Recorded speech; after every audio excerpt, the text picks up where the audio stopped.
Hello, everyone, and welcome to the Radio Tokyo broadcast for May 23rd, 2015. I am your host, Jonathan, and I have my co-host, Nick, with me, and our special guest, Danny. Danny, would you like to say hi to everybody first, and then we'll get to Nick, even though Hello. Nick, we only care about you. Hello, everyone. Nick, I said Danny can say hi first. She did. I said hello. Oh, well, You're not anyway. listening. Because no one cares about you, Nick. You're just Nick here. tried to overshadow me. That's what happened. Well, Yeah. no, the thing is, you cannot care about me. You still should have heard Danny talking. Well, no, we didn't. No, you just overshadowed me, that's all. Yeah, Nick. It's entirely your fault. You're ruining things. I You need can't to learn to be help. considerate of others. I can't help Nick. my persona. It stretches forth. Uh-huh. Mm-hmm. Anyway, last week we had a really decent discussion about how much Spider-Man sucks, and Nick later admitted defeat to me about this. But this week we have a very cool topic. What? No, I didn't. Uh-huh. Yeah. It's interesting how you had to wait that long to, disagree with me. But anyway, this week we're going to be talking about the coolest video game ever, World of Warcraft, and how the game, excuse me, has lost about 3 million subscribers just in the past 6 months. All three of us have been playing for a very long time, and that's actually how we all met. So we all have very different opinions on it. But we're going to discuss the state of the game right now and how things are going to happen in 6.2. And Danny, since you have just come back to playing, and this is your end of the first week for War of the General, would you like to give us your perspective as a returning player? Well, I have to say, honestly, I'm probably the reason we lost subscribers, because when I start thinking that I want to play World of Warcraft again, the minute I think about it, I see an article saying that we lost millions of people, and I'm like, oh, that's my fault. So you can blame me, but I don't really see why people are leaving this time. I could see it in Kata, and I can see it in Mists, but I can't really see it all too much this time. I think I haven't seen all that much, but it seems pretty solid to me for an expansion pack. Like the leveling is it's Blizzard leveling, so it's kind of grindy and tedious, but it's kind of refreshing, and you kind of get a better impact from the story, and you kind of feel like you're more part of it rather than just some random soldier going out to kill a bunch of people because somebody told you to. Now you kind of have a purpose, and I think that's really different from what people are used to, and maybe that's what they don't like. I don't know. No, actually, I think you bring up a really interesting point, Danny, because I think most people during the beginning of Warlords were really excited about Warlords, and they were having a lot of fun. Oddly, I think Blizzard dropped the ball where it's usually their strongest strength, which is the endgame. And sadly, Warlord's endgame just hasn't been as interesting, even to Mr. Pandaria, compared to Mr. Pandaria. It just hasn't been all that gripping or exciting for whatever reason. See, I haven't gotten there yet. I'm only in the leveling perspective, so it's like, this is really fun, this is exciting, all these new stuff, like the bonus objectives. That's a great thing. Like, you're in an area anyway to do maybe 2 or 3 quests, and then there's this bonus thing, just kill additional things around you. And it gives so much experience. Like the one I'm doing now gives 74,000 experience. And when you have only 800,000 experience to get to fill a level, that's a significant amount. So the leveling doesn't feel as bad as it used to. And with the inclusion of being able to boost a character, you can skip that initial 90 levels. And like leveling between 1 and 60 is just awful and dry. And there's just no substance to it. It's just boring. And then after that, you get into the expansions and it gets a little better, it gets a little worse. And now they have this option to just skip it and get into this great leveling content that they have in Warlords. And I think that's probably their biggest strength right now. That's generally what most people seem to say is, like, Draenor is. I'm sorry. My favorite expansion is probably always going to be Wrath of the Lich King, but Agreed. aesthetically, like Agreed. looking at Draenor, story wise, even though it's got a few, to me, slightly uh, weak moments like cough cough Nagrand and cough cough a certain event. Um, that I'll just go ahead and state the name of the quest. It's called "And Justice for Thrall." Yeah, that's kind of a cop out to me, but that's me. But no, like Draenor, um, from the initial intro into non-jungle, which is the most amazing thing in the game right now.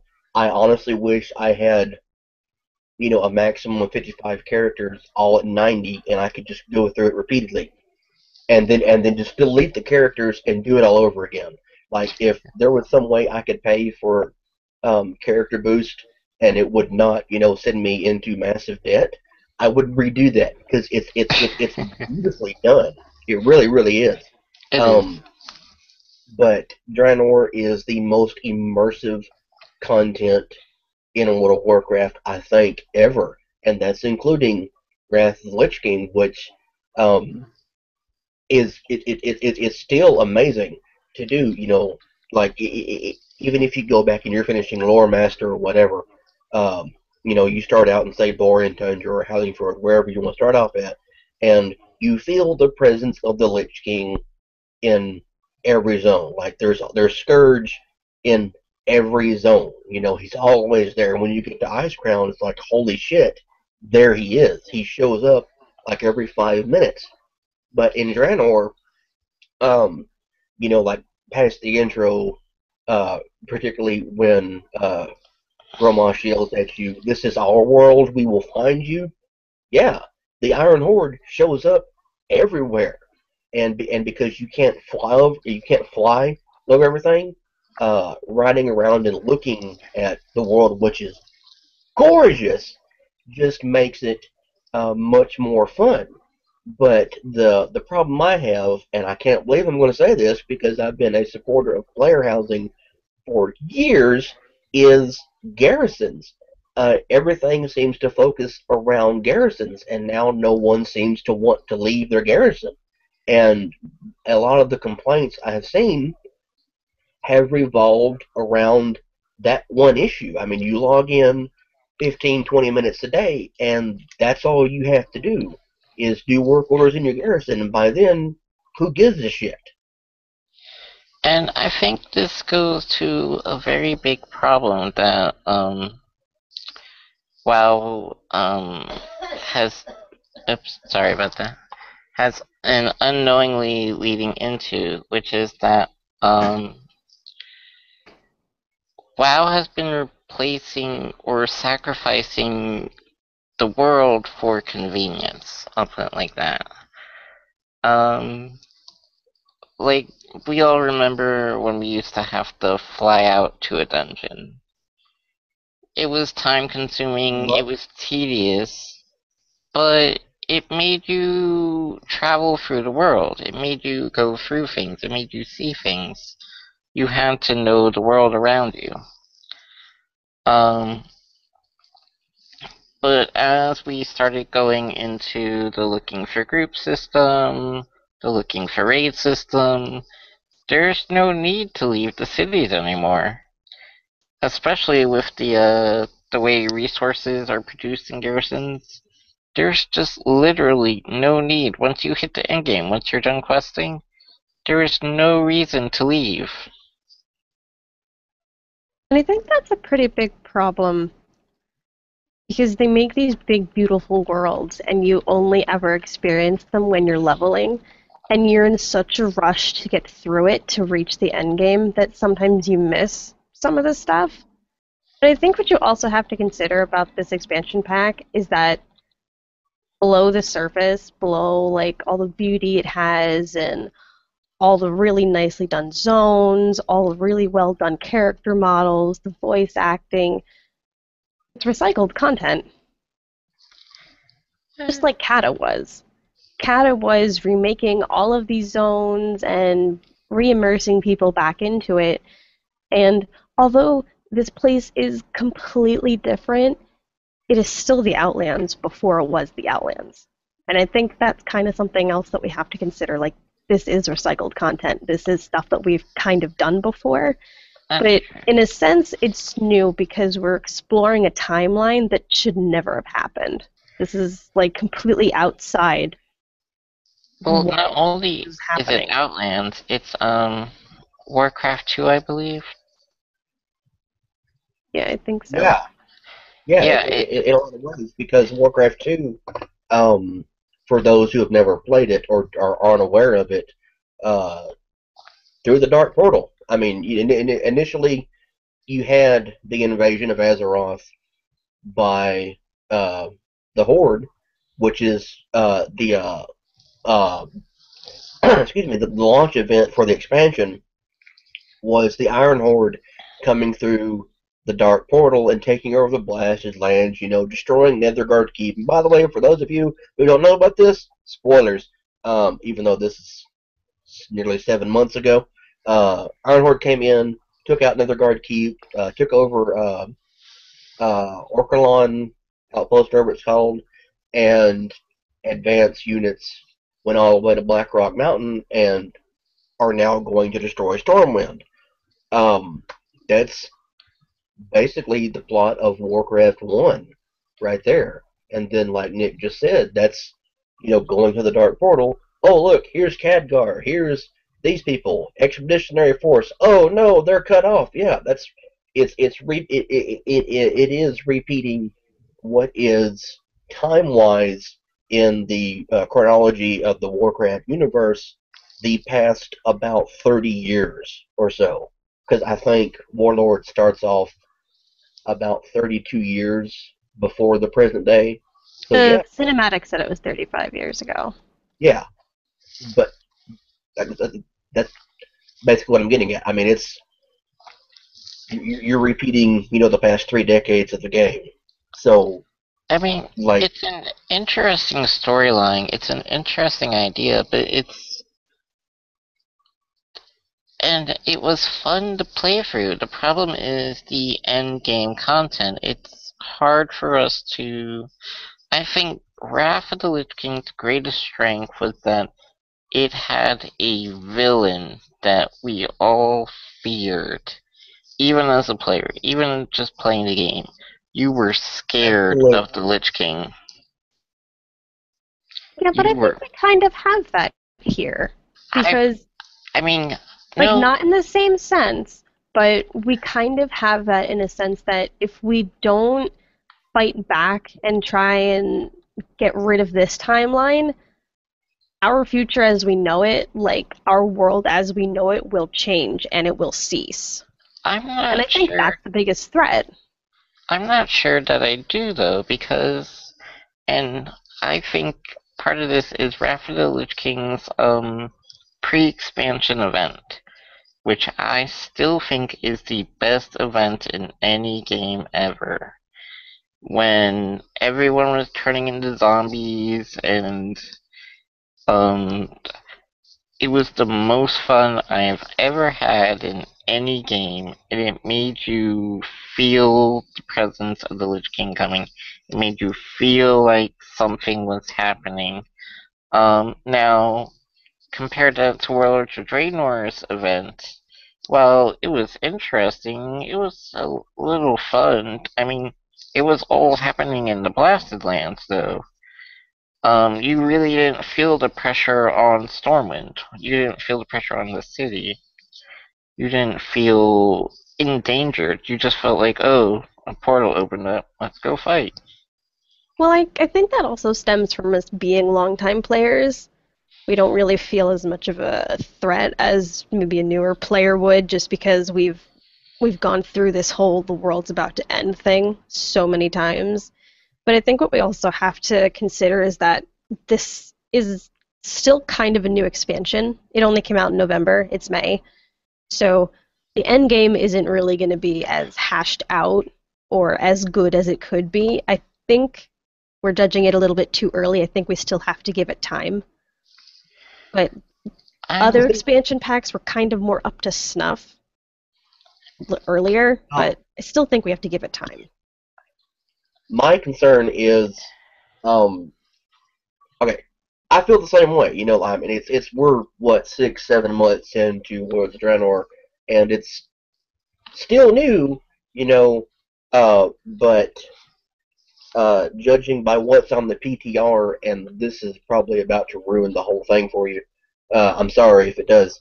But Blizzard announced, yeah, spoiler alert, or actually potential spoiler alert. I don't know. This is me basically theory crafting at this point. But around BlizzCon, when Warlords was announced, Blizzard said that Grommash Hellscream would be the in-game boss. He would be the last boss. You would fight him. And the way the expansion has worked thus far, it's really, really, really, really similar to Mist of Pandaria, with how Garrosh was, going nuts. Even though, I'm sorry, but Warlords actually made me agree with Garrosh. His stance and his views on everything are really, really, really super apparent in Warlords. And Danny, you might want to not listen to this because I'm fixing to give this away. Thrall kills Garrosh after Garrosh tells him that he says, "You left me in charge. You are responsible for what happened to me and everything I'm doing now. I had to pick up your problems." And Thrall was like, "Nope, fuck you," and kills him. But I mean, it's interesting, and it switched the perspective for a lot of people as far as Garrosh and everything in Mr. Pandaria goes. But thus far, I mean, it's just little incidents like that is all entirely repetitive. And that was the feeling I think most people had going into it is, oh, hey, look, Garrosh is here. He went back in time and found his dad. Yay! I mean, it's kind of sad that most players, particularly the newer ones, have absolutely no idea how important Grommash, Hellscream, Gul'dan, Blackhand, and all the other orcs that are important here are. And it's even worse when Blizzard, for no apparent reason, does the quest line in Kalador where you see Orgrim Doomhammer, arguably the most important orc in the Horde, until after, around the time of the Third War, somewhere around there. Arguably the single most important orc in history as far as Azeroth and Draenor goes. He shows up a few times, and he's clearly on the Iron Horde side, and then Blackhand just kills him.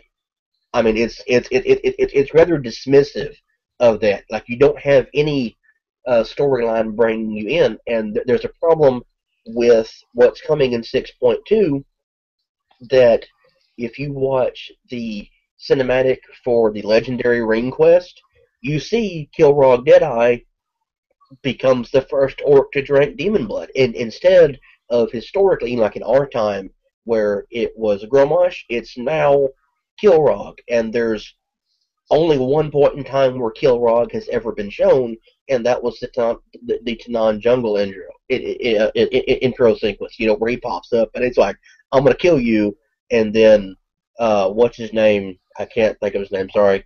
Uh, jumps in the magic blood and goes over there and attacks him. Like it, it it's strange. Like And there's this little staggered I think that's storyline for all these important characters I that think we're that's just not getting. sorry. I think that's the biggest problem though, is and I go back to what I was talking about earlier with Wrath of the Lich King. Um you felt the Lich King from the very beginning. And they do that here in Warlords of Draenor. But you also felt him throughout each zone. You felt him specifically, not just the Scourge, but you felt him. You felt his hand, you felt his involvement. When we're going through these zones, I felt more Blackhand than anyone else, than any of the other Orc chiefs, or leaders, or anyone else. The only enemy that I grew to kind of despise or not like or have any sense of dread was Blackhand. All of the other orcs, well, they've just been in the background. Like, you see their name, you hear their name, but you don't feel them. You don't feel their presence, you don't feel their involvement, really. You're just like, oh, it's just another orc. Gotta kill that guy, I guess. And it's just the story building, which has always been their strength, one of Warcraft's biggest strengths throughout all the expansions, even the weaker expansions. It's just not there. I don't know if they have too many characters, or they're thinking that people are relying so much on the old lore, or what's going on. But they're just like, oh, here's this big bad orc. You should be afraid of him. Go kill him. I'm a little bit on the opposite from you, and after I say this, I'm gonna let Danny get first perspective.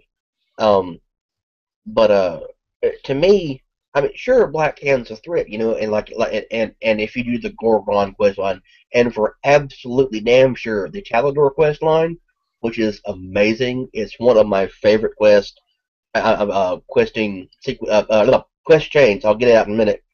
Quest chains in the game that leads up to the Battle of Shatrath. I love it, and of course, you realize, Black Hand's kind of a threat, and at some point in time, you're introduced, to Kargath Bladefish, and you realize, oh, hey, he's a threat. Like all these characters introduced, like I said, they just threw Orgrim Doomhammer in there, just for that one quest, and then he dies. Well, And yeah, but Marad has been around in game since the Burning Crusade cinematic, and you finally find out in the war in the Lords of War comics how important he actually is, and why it is he matters, and then he dies. And then you have uh, the Draenor version of the Prophet Valen. He dies. I mean, it's strange to me. The only character I have seen recurring over and over and over again who seems to present an actual verifiable threat is Gul'dan, which is awesome because I like Gul'dan, and the activities of the Shadow Council are super, super, super important to Warcraft lore, because if it was not for Gul'dan, then Grommash would never have drank demon's blood. There would never have been any demonic contact with the orcs if Gul'dan had not said, hey, let's be friends. which is true, I think, for the later game, but I think early game, when you're just leveling and playing through, and I go back to what I was saying earlier, it's, um, Gul'dan is, obviously, you feel him more in the end game, but it's so disjointed because in the early game you feel Grommash, in the mid game you feel Blackhand, in the late game you feel more of Gul'dan's presence. It there's no big enemy to fear. It's just one threat after the other, and it's just you don't get that big build-up feeling that you did during Wrath, or even to some extent Cataclysm with Deathwing.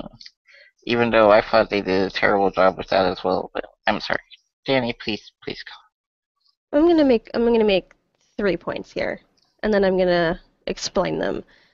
I think the first point is that um, this is a throwback expansion. I don't necessarily think that this is really an expansion for new people, because new people kind of won't get where this expansion's coming from necessarily, because they don't understand the lore behind it and they don't really understand how important it is.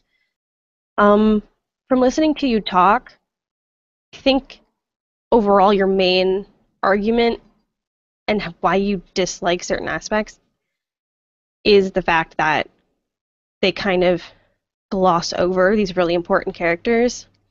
And then I think one of the big things about Mists and why we felt this build up over these different expansion packs, like Lich King and Deathwing and Garrosh, like they were the big guys, and you felt it over those expansion packs. But now, like, you felt a sense of justice when you killed them. But Garrosh we never killed. We stopped. And Which he was was played out awkward. to be really strong and really like threatening and really impressive. And I think what lets us down is that he's just killed by Thrall, and it just goes away. My It was third point, a terrible yeah, thing to do. it kind of glosses over how terrible of a threat he actually was. And my third point would be is that the reason we don't have this overall threat, like there's not this singular threat, is because there isn't one. But that's the point. There isn't one singular person we're supposed to be scared of.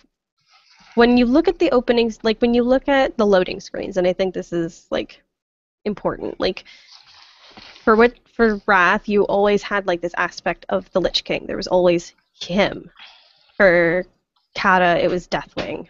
For Miss, it was Garrosh. And you have like in the loading screens you get that sense, but in these loading screens it's not one person, it's a group of people, it is different people, and it's them as a whole that is a threat. It's not them individually, and I don't think that that's what Blizzard's aiming for, and I think that we have to kind of realize that, and if we're looking for one singular threat, we're not going to find it, because Well, you say it's over the course we have this guy, this guy, this guy. But that's kind of the point. Like, it's all of them, not just a singular unit that is the threat. It's all of them. see, to me that would be fine, except that they don't give these characters enough time on their own to build them up to the point where we can feel like they're a threat. We Well, just we feel also like, haven't gotten that deep into the expansion yet. I mean, we well, obviously know that all of them are a threat. We feel like the presence of all of them, not a singular person. We feel all of them. But we really didn't get that sense of urgency from the Lich King until later, when we really realized, okay, well, he's bad. We get it. We're scared. We get it. But we really need to get rid of him, and we really need to end this. But, I mean, I think we also have to remember that Lich King was kind of anticlimactic in the end, too, because the Lich King never actually dies. He's just replaced. So that aspect is also kind of anticlimactic, and I think we kind of gloss over that idea just because of all the other things that were so good. And I think that if we give Warlords more time, we're going to be able to gloss over the fact that in the beginning it's a little unclear as to who the big bad guy is, but the big bad guy isn't one person, it's a group of, it's a collective. And I think that's the point that Blizzard's trying to get across by introducing you to all of these people and showing you that you need to go after them. But I do agree that it is anticlimactic to show you these really important people and then to just kill them very quickly. Because That That's doesn't why. reintroduce the timeline. That just is like, hey, look at this really important person. They literally shaped Azeroth, and now they're dead. That is bad. But I think that saying that we don't really have a big bad guy is a little saying going too far, just because we kind of do, but we don't have the big sense of urgency like we did before. But we do have a collective bad guy, and I think looking for one in general is where we're going to go wrong. That's why I think it's a little bit dismissive of. I mean, clearly, like you're presented, like you said, with the idea that all of these individuals make up a collective threat, and they do. The Iron Horde is a seriously big threat. What's wound up happening story wise is, as of again the cinematic for the Legendary Ring, where Kilrog drinks the demon blood. You're Gul'dan points out that the Iron Horde is failing, uh, even with the advancements that was offered them by uh, Correct. Garrosh and his technical abilities, and the the Black Fuse Company, having followed him to Draenor and helping him out and everything. And I The think that's Iron kind of the Horde is point. losing. You know, time is going to correct itself one way or the other, and the Iron Horde was never meant to be, so it is naturally going to fail. Like, fate is going to find a way to make it stop. And I think Garrosh trying to go back and say, let's fix this, let's make it how I want it to be, it's still going to fail on its own, just because it was never meant to be. Well, Danny, I think I'll use this as my primary example. Karkath Bladefist, right? He gets this really cool introduction when you first go into Tenan Jungle, where he traps you in the arena, and you have to fight your way out, and then you know, you. I was genuinely like, okay, this is a really cool bad guy. Like, I wanna know more about him. I wanna fight him again several times. And what ends up happening is you do not see him again, really, until the very first boss of Heimal, in which you kill him. And I had forgotten completely so much about him that when he says that makes 100 at the end, because he's referencing back when you first meet him, you only kill 99 people in the arena. You're supposed to kill 100 to get out. Um, and he says that makes 100, and it's supposed to be this really cool big moment. Because you're like, oh yeah, I remember that. But you don't. You don't remember that. And Um, then that is completely overshadowed by the fact that as you zone in, motherfucking Cho'Gall is right there staring at you. Like it's like, hey, here's Kargath Bladefist, who again is also one of the arguably most important orcs in history. I mean, he look at what he like. Okay, if you watch the Lords of War thing, you hear a story. Gladiator imprisoned by the ogres in Heimal, which is where they kept him. And he realized the only way to escape is to kill 100 people. So he does that. They won't let him go. He cuts his hand off to get free, and then he goes back there. He's like, "Hey, let me fight these people." But again, like I said, as soon as you zone in and the elevator goes up, there's Cho'Gall. It's like the Shadow Council is present even there. And going into 6.2, with opening up of Tanan Jungle, everything on the PTR right now is Shadow Council, Shadow Council, Shadow Council. Oh look, Gul'dan hates you. Here's Kilrog drinking demon blood, and even Gromosh is on the player's side now because somehow he gets free after being captured by Gul'dan. And I mean, it like we've said more than once. It's history repeating itself. I mean, Gul'dan acknowledges, I believe it's in the release cinematic, that it's the orcs' destiny to Yeah, he says specifically, he looks up at Garrosh and goes, "This is not our destiny." And Garrosh says, "Times are changing, or time can change." yeah. Uh, but as it turns out, no, things are not changing, and I mean, it's nice, that Blizzard is acknowledging that you can't really get away from that. Like, it's going to be the same universe no matter what's different. And thus far, what we know is different is that uh, Grommash never apparently had a son. That seems to be the only difference, because Garrosh should be alive, and Garrosh should be alive. And then in the cinematic, Gul'dan has got Gorhal with him, which I have absolutely no idea how Gorhal wound up here, unless Grommash gave it to him.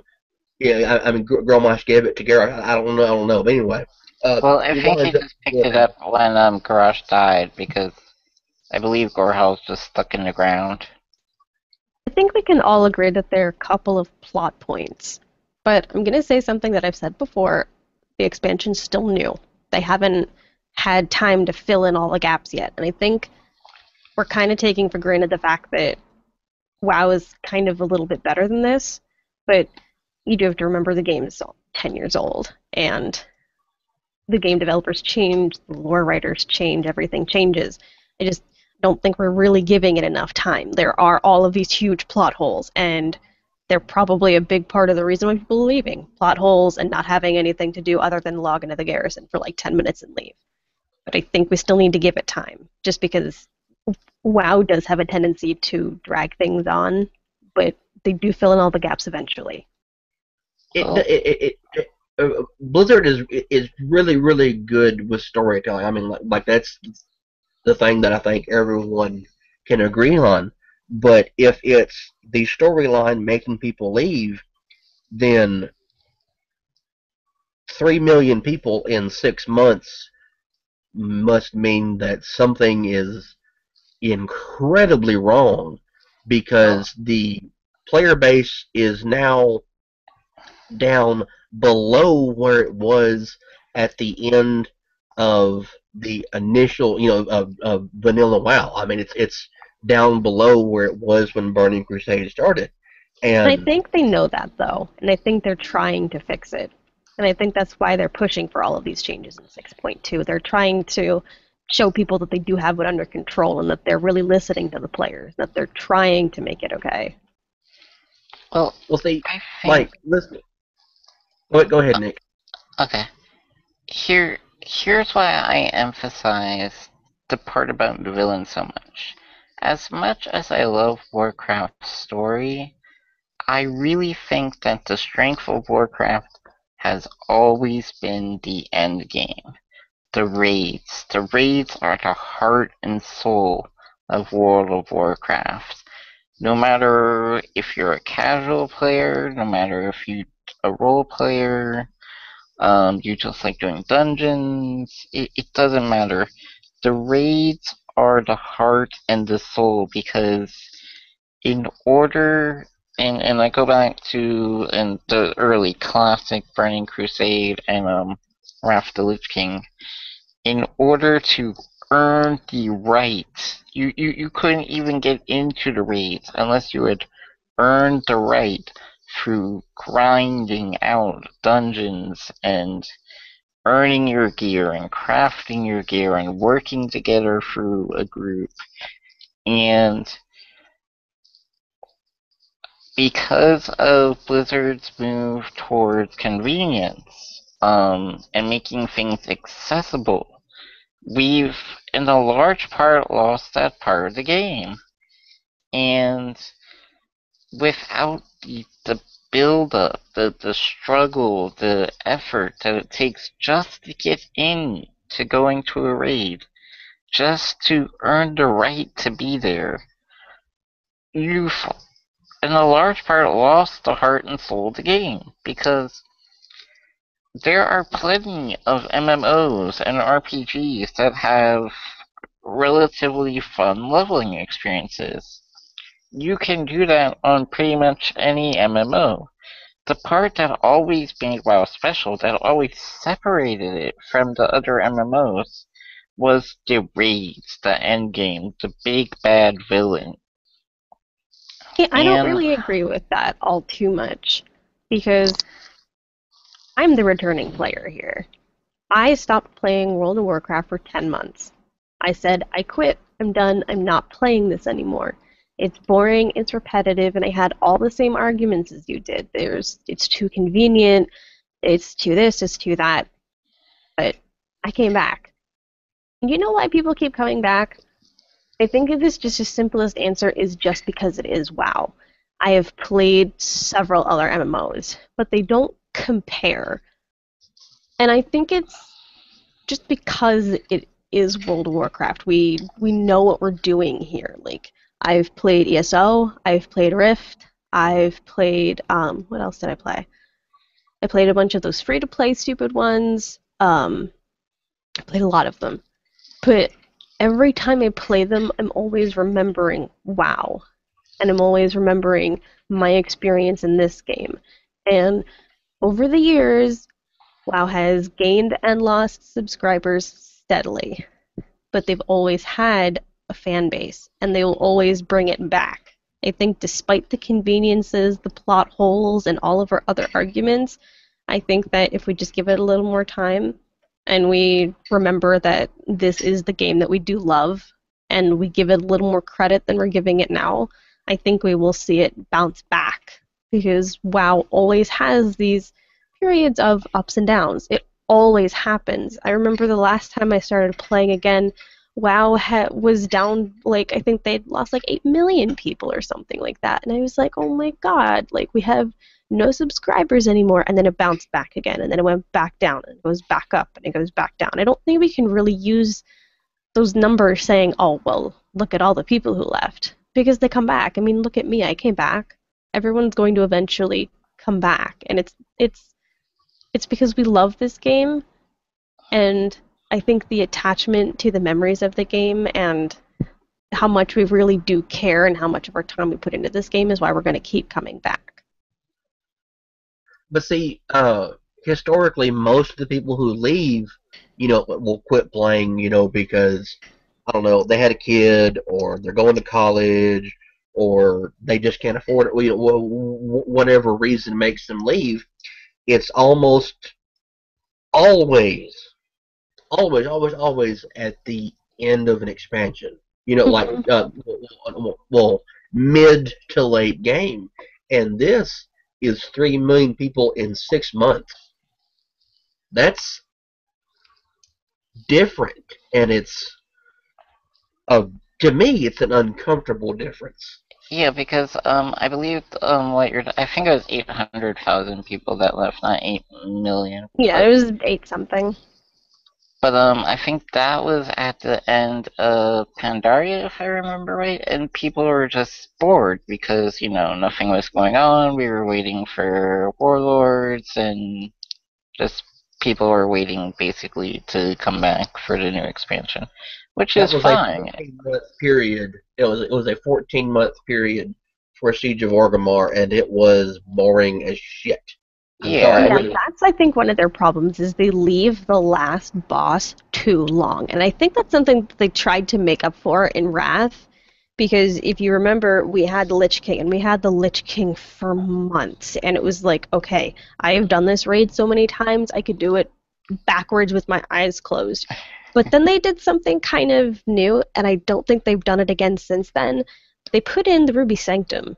They put in this stupid hard raid that had one boss, but they it gave you something else to do. It wasn't like a big story thing. It was just like I think it was kind of something that like moved into Kata though, because it did have something to do with the dragons, you yeah, know?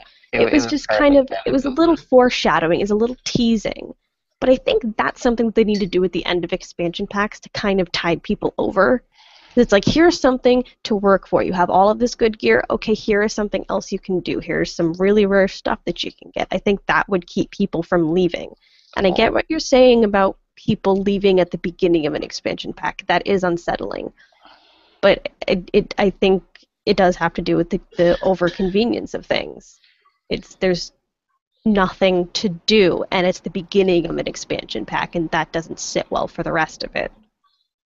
Yeah, because basically what they've turned Warlords into is, and I hate to say this, it's Farmville, which is, fine for a little, app game to do, or, something just to kill time with, on your phone, or, before you leave for work, but that's not what we want when we're playing World of Warcraft. It's just not. We want World of Warcraft. We want something that's gonna sit us down and play for an hour or 2 or 3. We want that really war aspect of it. Like, we have the world, and we have the crafting, but we really want the war. Mm-hmm. Which, see, like, the war aspect, I really genuinely do feel we actually got in Pandaria. But Yeah.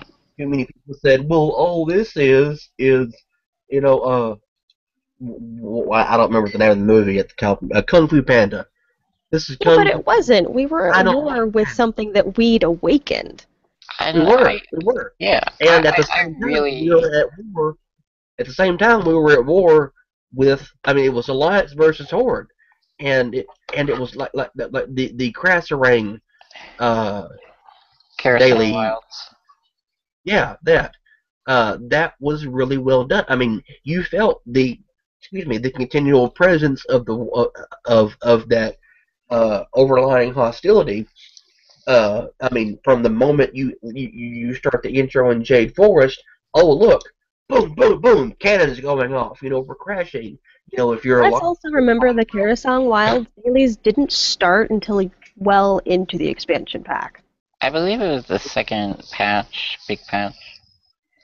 I don't Um, think so. It wasn't that early.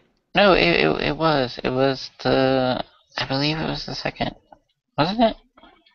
it was somewhere around there. But I mean, it's was still.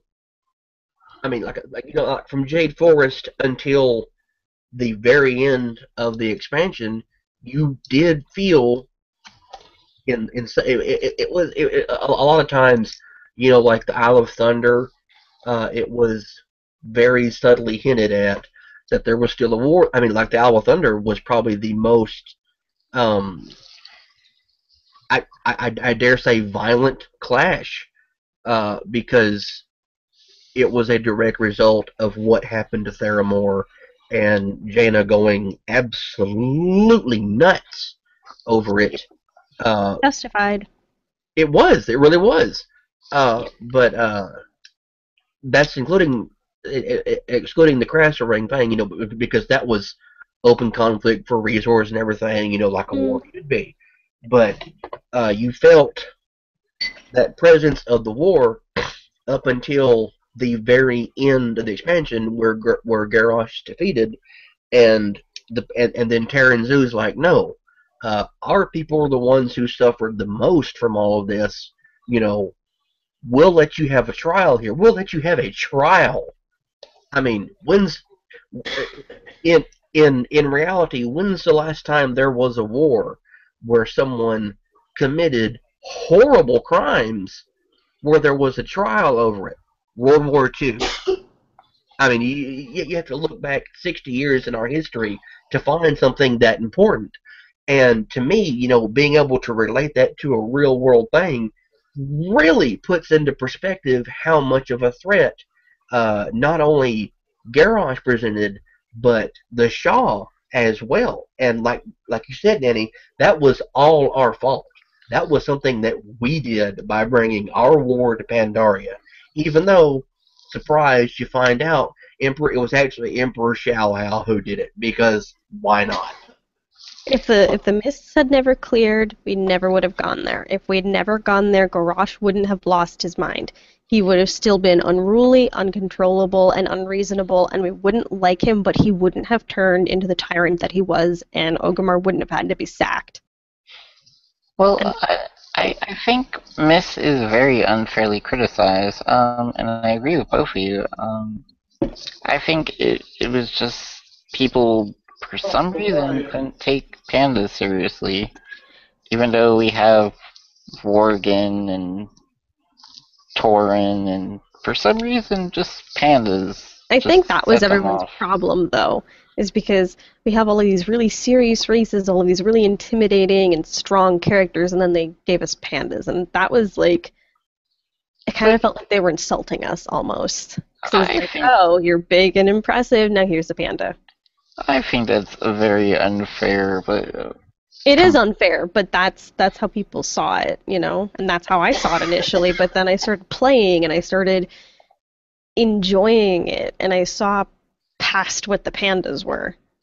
yeah, I mean, perhaps that's just a reflection of American society, but or one of the downsides to American society is we need things to be big and bad, or we don't take things seriously sometimes. But um, I mean, honestly, I think Myst is probably the most competitive expansion compared to um, um, Wrath of the Lich King and Burning Crusade. It would rank as my third favorite expansion so far. Obviously, Draenor isn't done yet, but I think it received very unfair criticism. And that's true, but we also see that after the fact, after everything's done. I I think there are a Well, lot of problems with Warlords, and I will admit that there are a lot of problems with it. But I think if we take it for what it is, as it is now, Blizzard is doing an okay job. They could do so much better. And I well, think they understand that, and they're starting off slow, and that is what's losing them people. But I think we just need to give it a little more time. I think that's their main problem, though, is that, and like you said earlier, this is a 10-year game. People expect more from it than for things to just be okay. Yeah, we don't Um, really expect people to just, like, big bad guys to just die or to just disappear. Like, we anticipate seeing you being a threat, and then us going into a raid and killing you and getting the gratification of, oh, I'm invincible. No, you're not. mhm. We don't even get the killing blow in some of these, and it's like, well, what was the point then? Like, why are you introducing somebody who's so threatening and then not giving us the chance? And this well, goes, technically, technically, the idea that it's not really the players doing it. Uh, I really do hate to say this, but it's something that's overlooked about Wrath of the Lich King. Technically, it was not the players who killed, who quote unquote killed Arthas. yeah, and Lord, I was just about to say that. I Yeah, was, but we did fight him. we We did, we did did, fight him. we We did, weakened him. but We didn't kill him, and we certainly didn't set out what we planned to do. We didn't kill the Lich King. yeah, but In like that, we failed. lore-wise, it's presented that it was actually Tyrion Fordring who did it. And if your raid group decides they all want to go AFK and get a drink or whatever, you know, he'll Tyrion will kill him for you. He will. He'll sit there and just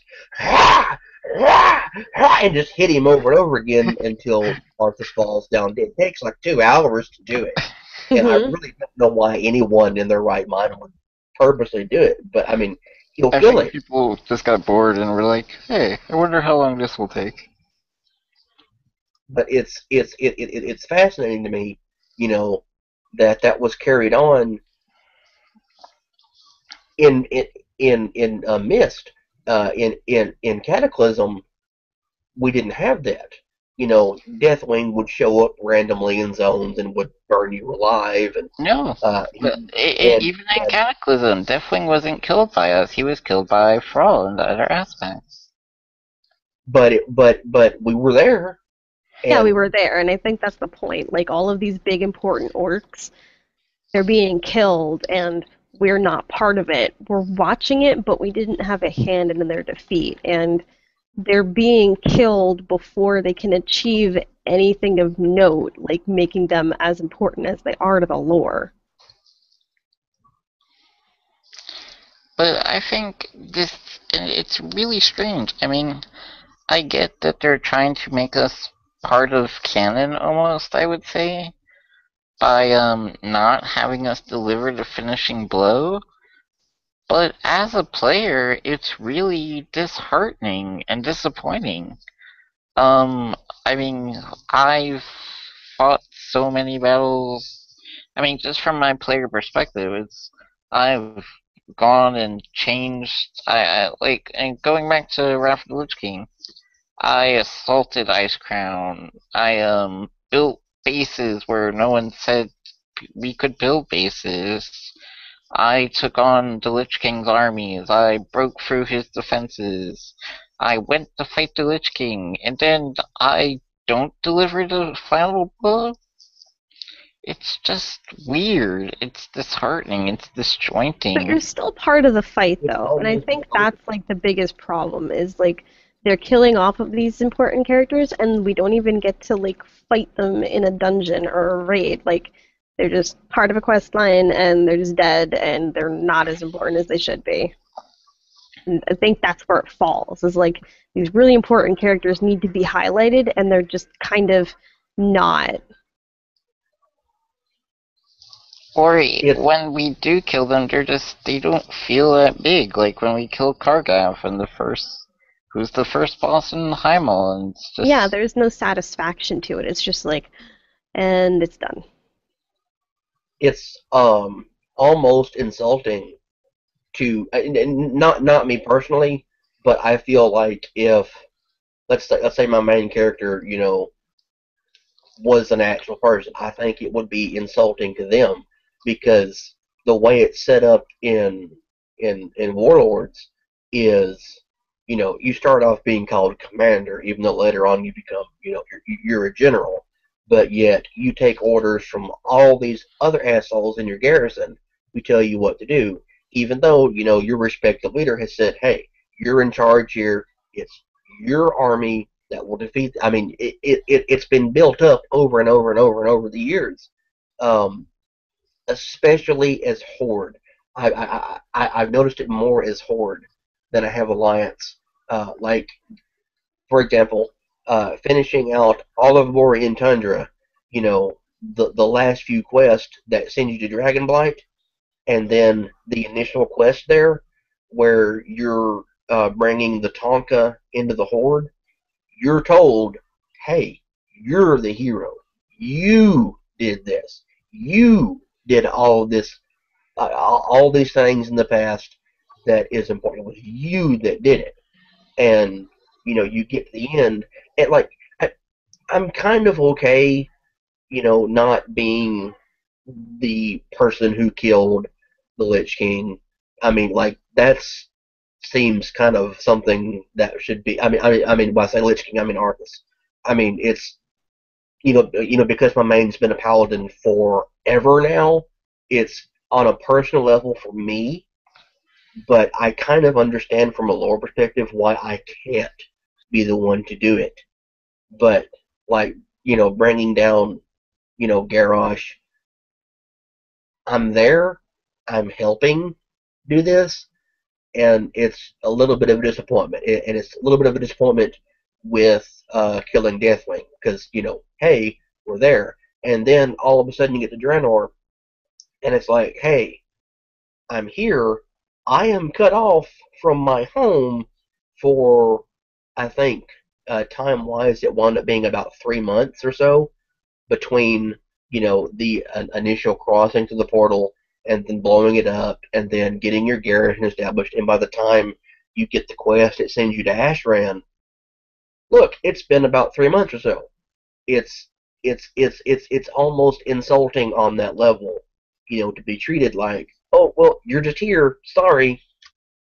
I think that's the point, though. Like, I think that's why people are having such a problem with it, is because they feel insulted on a personal level. Like, these characters aren't just characters, they're representations of us in a digital sense. Like, I'm a Death Knight. I've like I felt this personal like vendetta to go after the Lich King to right what he'd done. And it's like you don't get that real satisfaction of bringing him down when you don't get that final blow. And I think separating us from all of these really important events is what people have a big problem with. Like we're the character. We're supposed to be really important because we're the ones playing.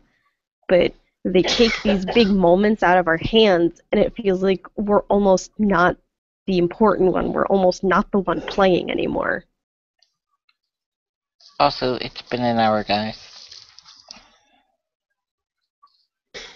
Da, da, da, da. Well, I think we're not yet done hashing this out. So if you guys will take a little bit longer and keep discussing, I'm fine with that. Yeah, I'm cool with it. Alright. Because think- I hadn't even brought up most of the changes for 6.2. Not just story wise, but I have a weird feeling that Blizzard is going to lose more subscribers in 6. Not as many as they had in 6.0, 6.1, whatever, but I think they're going to lose excuse me, a few more subscribers because Tenon Jungle, which is heralded as this great zone that everyone's supposed to go to, is going to wind up just being nothing but an Apex's shard grind. And everything on the PTR right now shows that it's being, I mean, you have the quest line there that you do, but everyone I know that has done it so far has said it's very, very, very short. It's probably, from what I've been told, it is one of the shortest storylines in Warlords. I mean, you go there, it is. Because Tenon, if you want an idea of how large it is, think about Hellfire Peninsula, because it's technically the same area. Excuse me. I mean, it's a big ass zone. It really is. But like the tip of it's cut off because that's where the portal is, and we can't go back to the portal. Oh no, we can't go there. But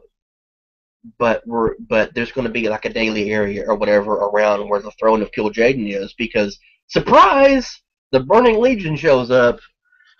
As if no one could, like, it's Spanish Inquisition levels for me. Okay, Yeah. I'm going to say one thing and then we can move on to 6.2. I think the reason WoW has lost so many subscribers is, as Nick said, the overabundance of convenience and the insult to the players that we're not really as important as we should be. And I think those are the two reasons why people are leaving. And just one final point. An interesting point, how you're saying we don't feel the importance of the players is the raids back in the day when you really had to try, when you really had to put forth a lot of effort. You really felt important as a player because not everyone could do the raids. Not everyone was, got to see that final content, and the gear you were rewarded. Epics really mattered back then, and you really felt important, not only to yourself as a player, but to the other players around you.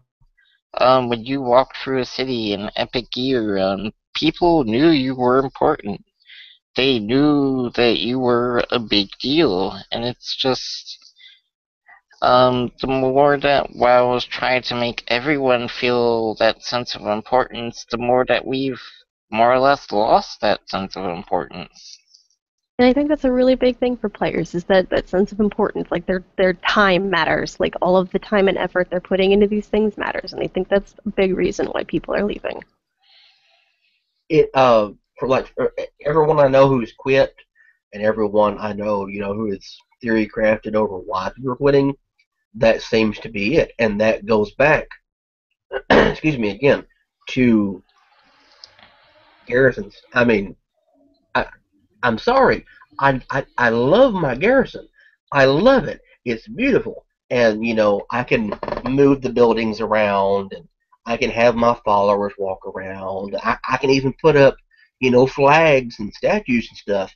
That's cool. And of course, Nick's favorite thing, Pepe. But it's,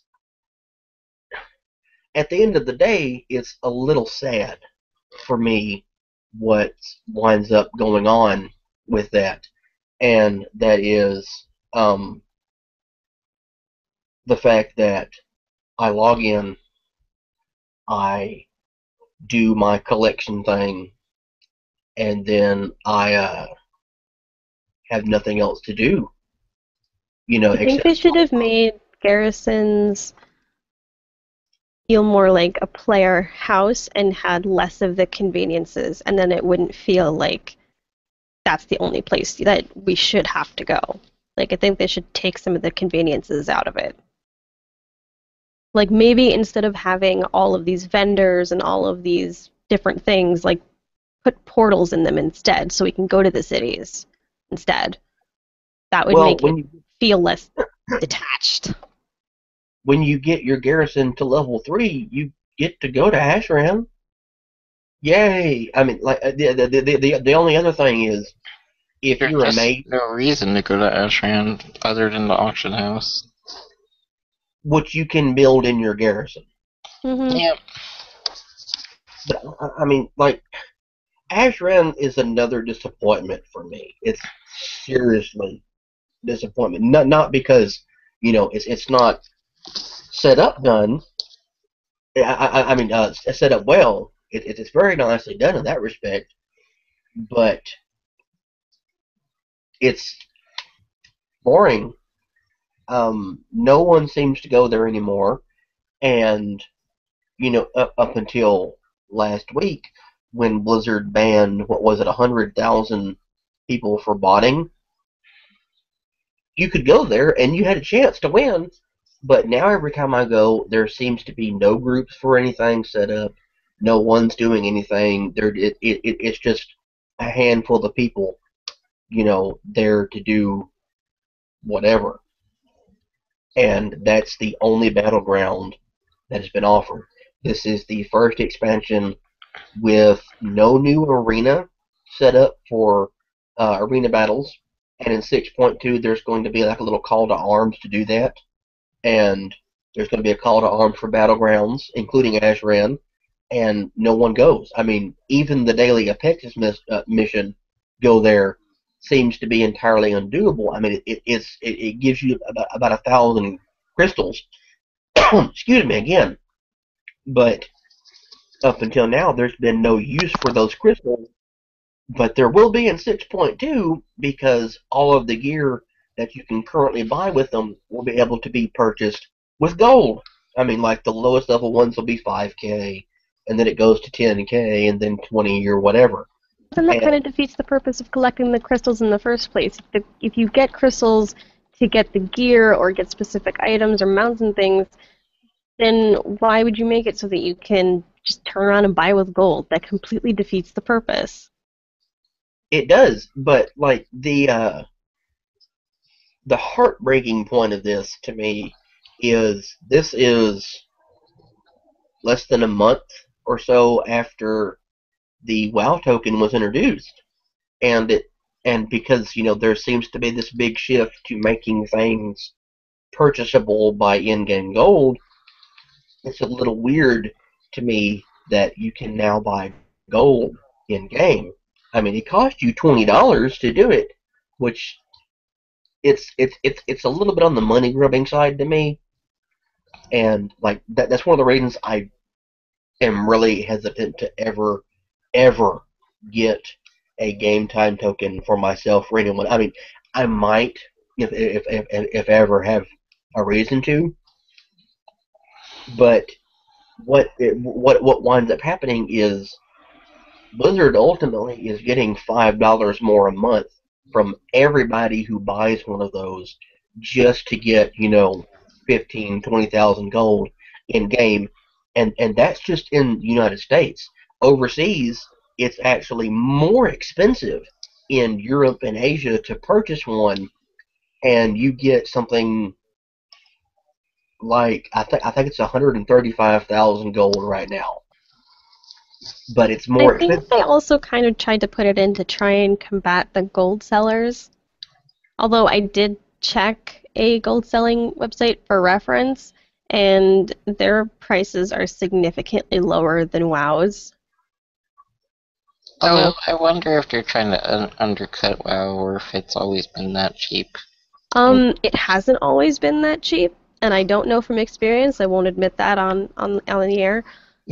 But I do think that the gold sellers are undercutting to compete with Blizzard. And but I think that's a smart move on Blizzard's part and also a dumb move because one, they're trying to combat the gold sellers, they're trying to make money off of people who want to buy gold, but then they're driving down the price of people who want to buy more gold so people can buy even more gold for less money. It's kind of a win lose win lose win lose. It's I don't know. I'll get back to you on that one. But see, like, okay, my concern is, unless you really, really, really suck at what you're doing, gold is not that hard. I mean, it's been hard to get in the past than it is now. I mean, I remember during Wrath of the Lich King when I bought my little vendor mammoth. That was a shit ton of gold. Oh Like my that was god, yes it was. 30. Yeah, like, it was something like what 30,000 gold or something like that. And Oh, it it was took me ridiculous. it took me months to get that. Months upon months of doing dailies and running dungeons and doing all of lore master and working my ass off for professions just in order to get 30,000 gold. And now, like I, I believe the average amount a player has is about 10,000. Like the average. I have been questing, and when I came back to WoW, I had 2,000 gold to my name on all of my characters. Right now, I am 80% into my level. I am 20% away from 100. I have 11,000 gold. That'll be Yeah, eaten quickly when you upgrade your garrison. it will. It costs around, I think it's 30 to 35,000 gold total or whatever to get your garrison all the way set up, which is kind of ridiculous. But it's also Especially, kind of good because they've made gold easy to get, so there's a gold sink. But I think adding this additional gold sink, like, it's like, oh, here are all these crystals, they're really important, you can get them, but you could also just buy it with gold. I think that if There, they made all of the really good, really important gear, like the high tier gear crystals, and then like the lower end kind of helping you get their gear was gold, that would be okay, but it kind of seems like it's a little bit of both, and I don't really like that. one of the odd things that you'll notice is that as you go through Warlords, is that there's a lot of gold things. And when I mean a lot of gold things, I mean there is a lot of them. And I think Whether that's weird. There should really only be like a couple of significant gold sinks. There shouldn't be like, oh, hoard your gold for this. Oh, you got that all maxed out? Hoard your gold for this thing. Now this thing. Now this thing. Now this thing. Like, it for shouldn't be that tedious. for instance, the followers, right? You can get all the followers for a lot of gold. Um, 5,000 barely will get you the followers. That okay, in every zone, you know, Shadow Moon, Frostfire, everything else, you get a grand total of I think it's 3 or 4 followers, something like that. Um, but depending on which garrison outpost you build, you get a specific follower, and that specific follower will open up other ones. Like, for example, if you get the Mage Tower in Talador, you get Magister Serena. But if you get the bunker, whatever it's called, you get I think it's MEOW or something like that. I'm not sure who it is for Horde. Um, but later on, when your garrison's level 3, actually maybe it's level 2, I'm not sure. Um, for 5k gold, you can purchase the follower you would have gotten if you had gotten the building. And then, just for shits and giggles, you can go back and replace your garrison building and do the other quest line.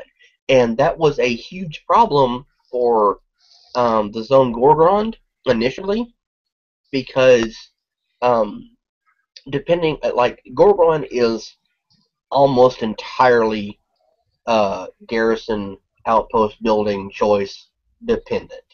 Talvador, you can skirt it. Shadow Moon, well, I mean, you don't do it in Shadow Moon, but excuse me, Spires of Iraq kind of skirts it, but Gorgrond, it requires it specifically. Like, it sends you to entirely different areas in the zone, and everything connects together differently. And I went initially with the pit fighter thing the first time I did it, and by the time I got up to around where Rexar was, that was it. There wasn't anything else, and I was nowhere near done with the zone. My other characters that went with the lumber mill outpost thingy, I haven't even gotten up to Rexar yet. I can keep going, and it's nice to be able to go back and switch, but it effectively broke the entire zone for that. And it's a lot of gold to go back. I think it's like 10,000 gold to go fix that. And I mean, it's nice and all, especially because now if I have $20 lying around, like I'm not using $20 for anything at all, I can go get, a WoW token, and look, there's me, 15, 20,000 gold, whatever, and I can go fix problems. And it's really nice that if I want to get 5 or 6 tokens, I can go get the chopper that I didn't vote for to begin with. I'm sorry, but it's weird that now I have the option of, instead of actually being engaged in the in the game content, running dungeons, running LFR, questing, working on professions. Now all I have to do is collect some gold, or buy a WoW token, and then I can gear all of my alts up and then go directly to Tenon Jungle in 6.2. And it's weird to me. I mean, like, spend all this time doing all this stuff, and then boom. Like, Warlords has effectively killed the need to have any other players involved. I mean, like, it's really noticeable in dungeons now. You walk in, and very, very rarely will anyone ever say anything. And usually when they do, it's go, go, go, go, go. And I think that's been true of a lot of expansion packs, though. I don't really remember having that many conversations with too many people. which is part of what I was saying earlier with the convenience part. It's there's no need to really talk. There really isn't. There's no need to build a connection. There's no need to become friends with anyone, to form groups. Um, it's just, you click the button, you go in a group. If they suck, well, you do it over again. The only place that isn't true is when you're doing normal raids. Not looking for raid like normal raids. You still have to get a group together. You still have to have one person fly out there to start it. Like, that's where they left it alone. So it's still there in a sense, just not as much as it used to or as much as it really should be. But a really big problem with that is looking for raid has taken a lot of that away.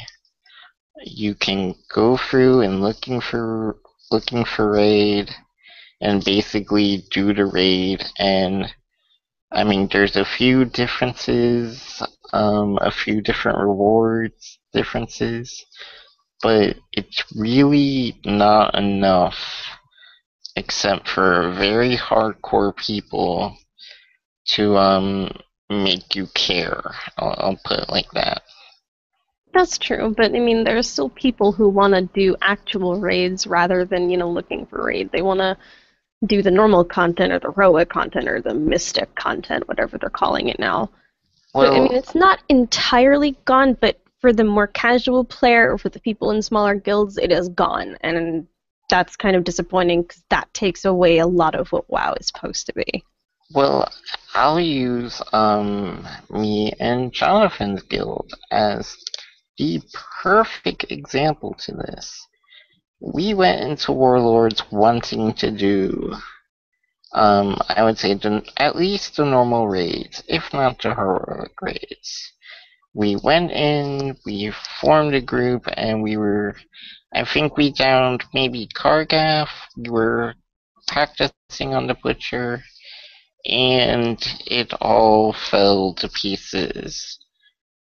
Why? For a variety of reasons. But I'll put the primary reason, at least in my opinion, is that there was no incentive for people to do the normal raid. There just wasn't.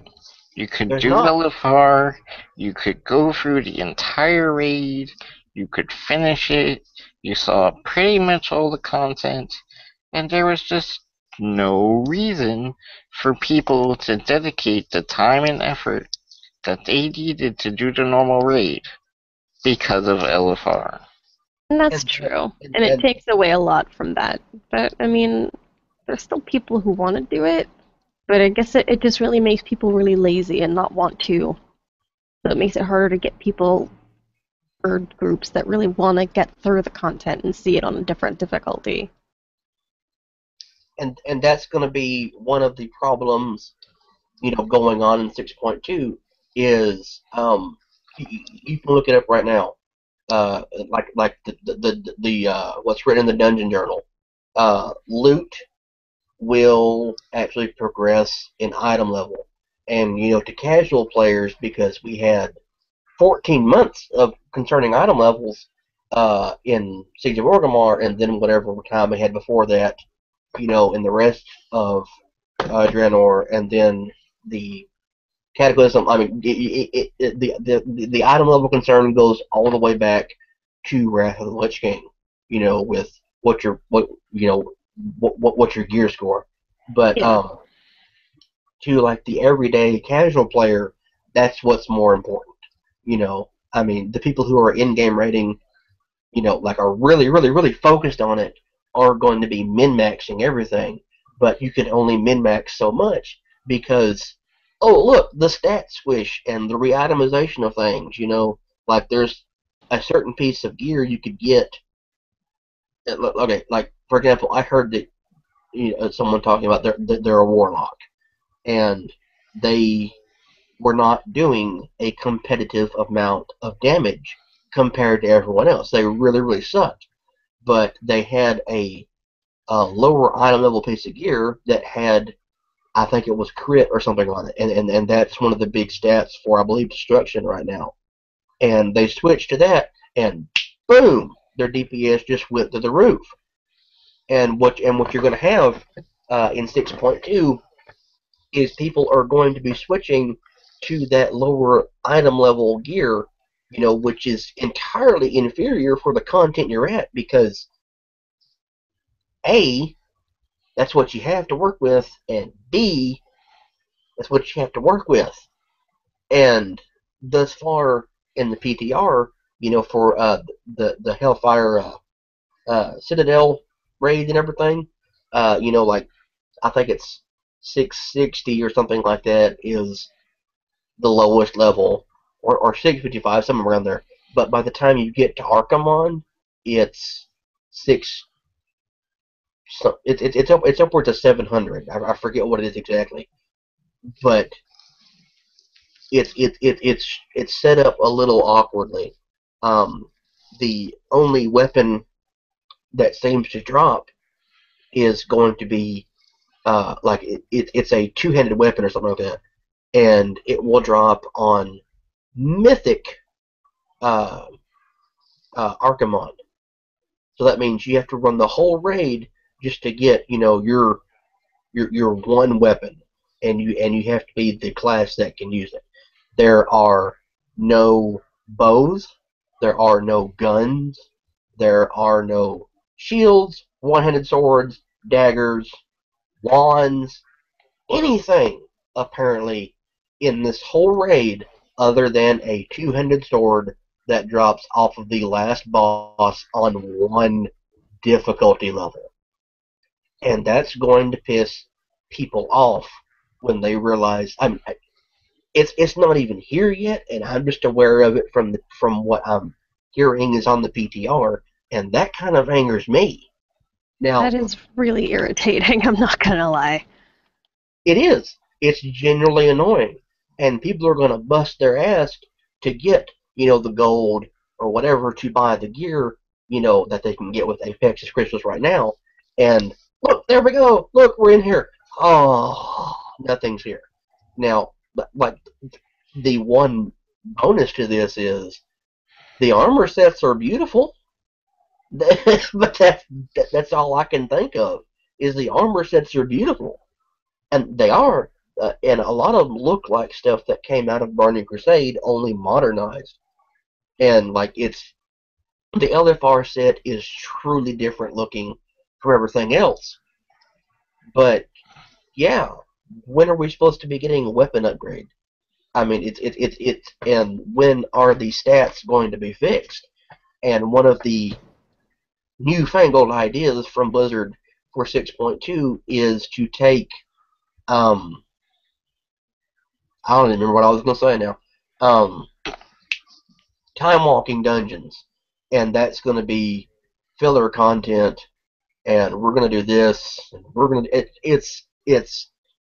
It's almost as if Blizzard no longer cares.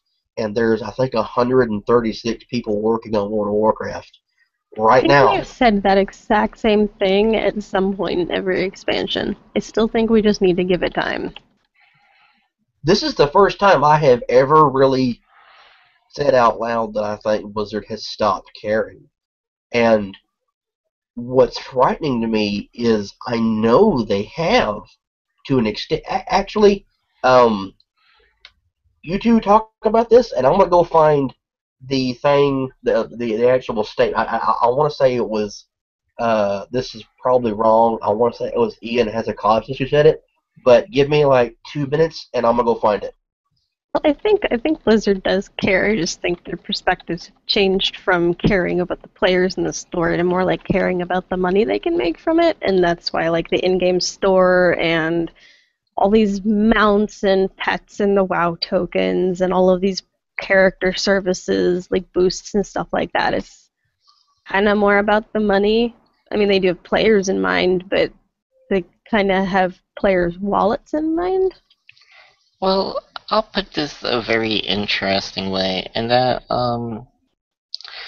it used to be pay to play, which WoW has always been. But now they've done something really kind of odd, interesting, fascinating, and personally really frustrating, which is now it's pay to complete. Yeah. And when I say, And go on. sorry, good timing, but I just found it. Okay, let hold that thought and let me read this really quick. Hmm. Uh, this does not say who said it, and I'm sorry, Ian Hazakostas, if you didn't say this and I'm wrong. Um, Blizzard Entertainment had the largest quarter one online player community in its history, up a double-digit percentage year over year, despite no major launches in the quarter. As expected and consistent with our experience following prior expansions, we saw a decline in the World of Warcraft subscriber number. Subscribers ended the quarter at 7.1 million. World of Warcraft's revenue performance at constant FX has been more stable, driven by continued strong uptake on value-added services and price increases in select regions, which partially offset subscriber declines, particularly in the East.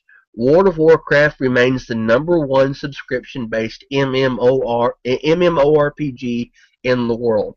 I read that as a written fuck you, because, like I said, all all of these in-game gold sinks are, particularly the $25 Mystic Rune Saber, which I haven't seen a lot of people buying, is all timed around the WoW token, and it's like, Yeah. hey, spend $20, give us your money, and we'll give you some gold in game. Give us your money, and then over in Europe and Asia, the main thing is like they do care, but they care about our money. Well, and they they're going to do. do whatever they can to keep getting it. They do. I seriously laugh when I read the statement that Blizzard or World of Warcraft is still the most subscribed to game in the world because the amount of players that Blizzard and World of Warcraft would need to realistically lose in order to become the number 2 is almost unfathomable in that they would need to even 3 million players, even 3 million subscriptions, and suspending over 100,000 subscriptions, they would still need to lose at least another something along the lines of 6 million subscriptions. 6 million. Yeah, there's no other MMO that even comes close to the subscriber base that WoW has. So saying, oh, we're the best in the world really isn't that great when the best is really not as good as it should be for having that claim. And the interesting thing is that I have been playing what is the second best, I believe, in Final Fantasy 15. Or is it 14? I can't remember. No, it's 14, I'm sorry. Yeah, it's 14, I think. Yeah, I'm tired and not paying attention, like usual, but anyways. But But no one cares about you, Nick. Yeah, Nick, we don't give a shit. But anyways, Final Fantasy 14, which is probably now the second, I believe, the second most populated subscription service among MMORPGs. And when I say this, and the most interesting thing to me is that WoW can actually afford to screw its players over, to do whatever it wants, and how much ever it wants, for such a prolonged amount of time before it would seriously feel the repercussions. WoW is in such a dominant and superior position, and I say this as an accounting major. I say this as a business major because I know exactly what is going through their minds as a business person, as an accounting person, in that they can do literally whatever they want for so long and for so much amount of time that it doesn't even matter. and Jonathan is exactly right when he reads that, and it is a literal fuck you to the fans. It is a literal fuck you to the fans because they can literally say that we don't need you right now. We don't. Everything we've built, everything we've made has led us to this point where we can say that we don't give a fuck. As of 2013, World of Warcraft is the #1 top-rated subscription-based MMO with 36% of the market. 36% of the market. Which And is number just 2, amazing. as Still. of 2013, had 9%. And not only is that just 36% of the market, a lot of that 6% is also playing other MMO and other subscriptions at the same time. Mm-hmm. It's not just an isolated 36% where only that 36% is only playing WoW. That's not true. That's not the way this is working. That's not the way this market is shaped. That's 36% of the market, which is probably more like, I don't know, 50%, 60% of the total market.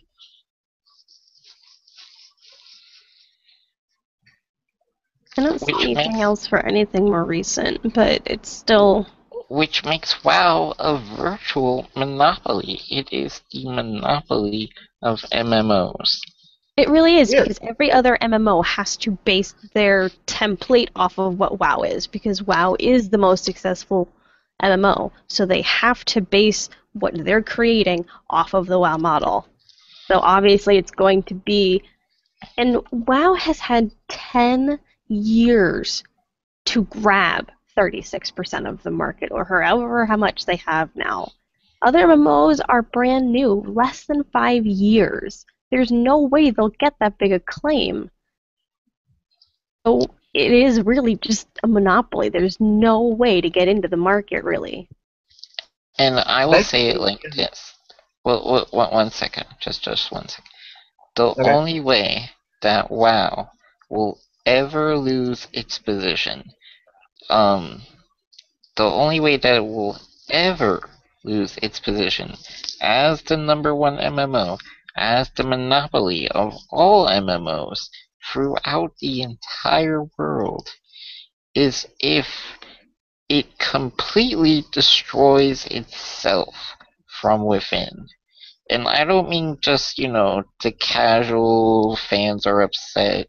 Like, even with Warlords of Draenor, even with losing 3 million subscriptions, I don't mean that. I mean that it has to utterly, completely, absolutely destroy itself. I don't think WoW will ever get to that point, but that probably is the only way it will ever actually die. Well, see, I'm gonna say this, and then another point, and then probably a good point in the show. But Blizzard has already announced that they have plans to continue World of Warcraft until 2020 something, which will mean the game will be 2 decades old around that point in time. Which it's fantastic to think about that, because I love the game, I really do, and I know each of you in your own way, you love the game, and I think the seven. I absolutely do. Oh, I love this game, clearly, because I keep coming back. And I think, these 7 million people out there still playing clearly love it. But I think there's a point in time where there's going to be issues with the game, and 3 million people leaving clearly says there is some kind of issue there.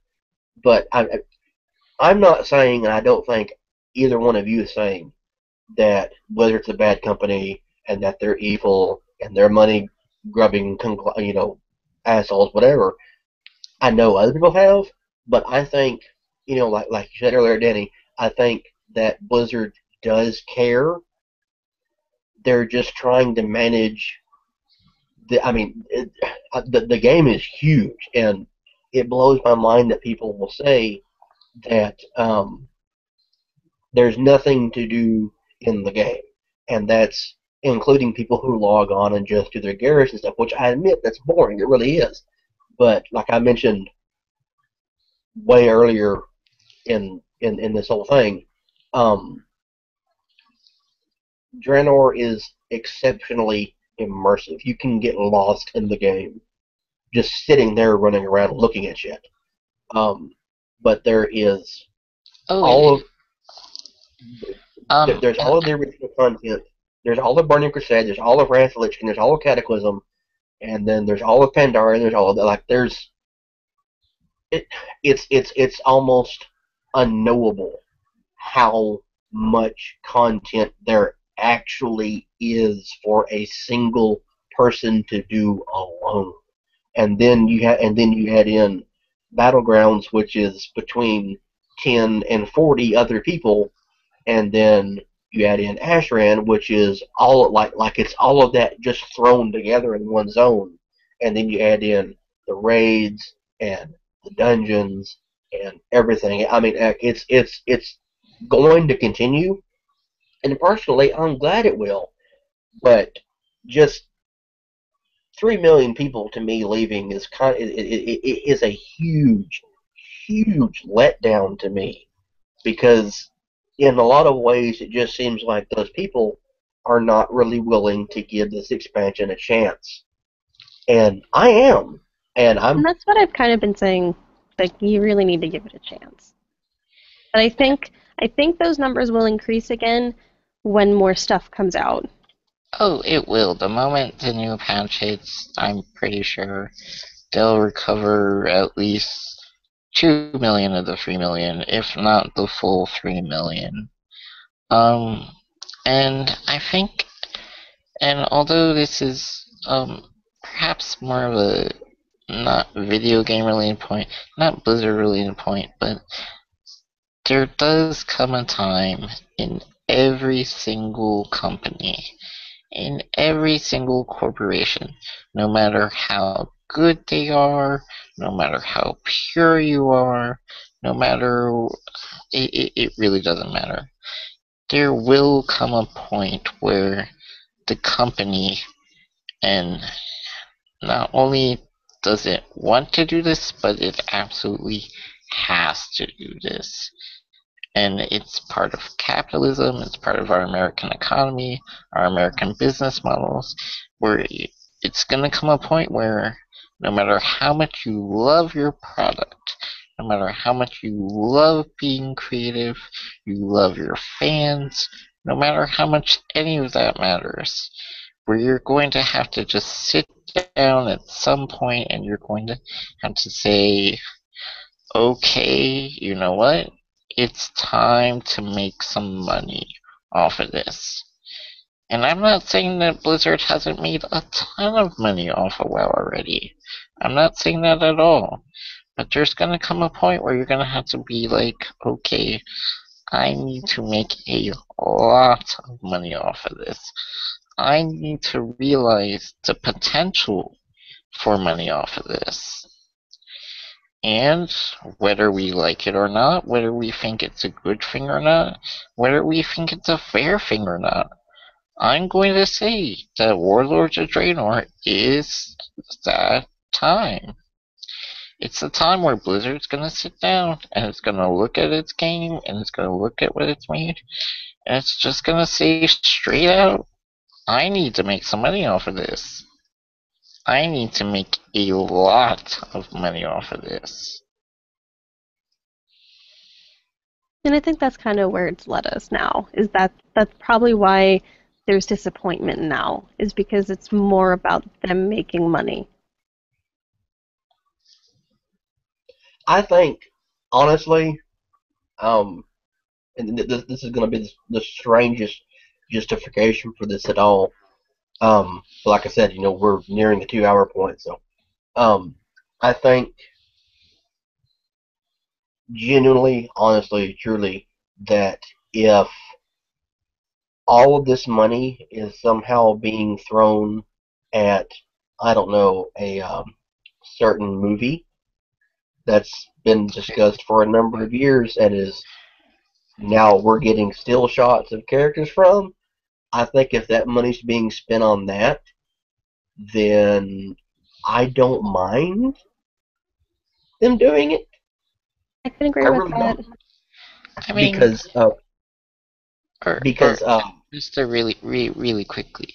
Not only is it the movie, but it's the other games that Blizzard wants to do, like Hearthstone, I Am the Storm, StarCraft, and anything else that Blizzard wants to do. Um, it's that Blizzard is realizing at this point that no matter how good WoW has been, no matter how much it loves it, that it has to make money right now, right at this point in time, to be able to continue to do what it loves, whether it's to make movies, whether it's to make games, whether it's to what was the cool, really cool shooter that looks like a Pixar movie? Oh, Overwatch. I'm sorry. Oh, yeah, Overwatch. Yeah, Overwatch. Yeah. No matter it's the games, the movies, the books, whatever it wants to do. And of course the stockholders, the company, whatever. Um, but in order for it to do what it wants to do, it has to make money off of WoW. It has to make a lot of money off of WoW. And it's also realizing that people, whether for life, for experiences, like we were saying earlier, whether they're having families, babies, whatever, WoW is eventually going to come to a close. It just is. It's going to end eventually, whether we want it to or not. Whether it just keeps making expansions for those that really love it, or whatever. It's going to end eventually, and at some point, Blizzard has to capitalize. And this is probably more or less the point that it's reached.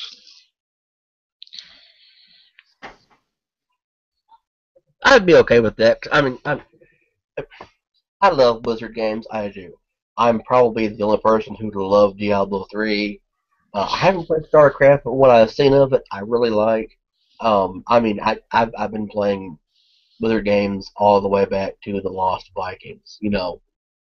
They do good work. They really do, and they're right now probably my favorite video game company because I know some other companies have kind of let their fans down. Not pointing fingers at you, Activision, but but Or Bethesda. or EA or but yeah, like I'm not pointing fingers at anyone else, but I'm happy with WoW. I just want to see whatever issue it is that brought 3 million people just to leave. All of a sudden, just leave. Like I want to see that fix, and I think everyone wants to.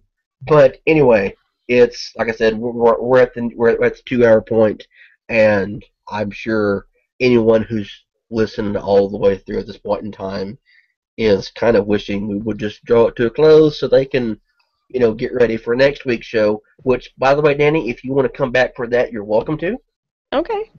Uh, but yeah, uh, Nick, do you want to say anything else? I think people have listened to us enough. And Danny, any final comments? Go Rangers, go! Okay, well, then this has been Radio Tokyo for May 23rd, 2015, and we will see everybody next week for our big broadcast. Sorry this wound up going on so long, and there should probably be a midweek broadcast on Wednesday or so. The little 10-minute, be catching thing everyone up on news stories.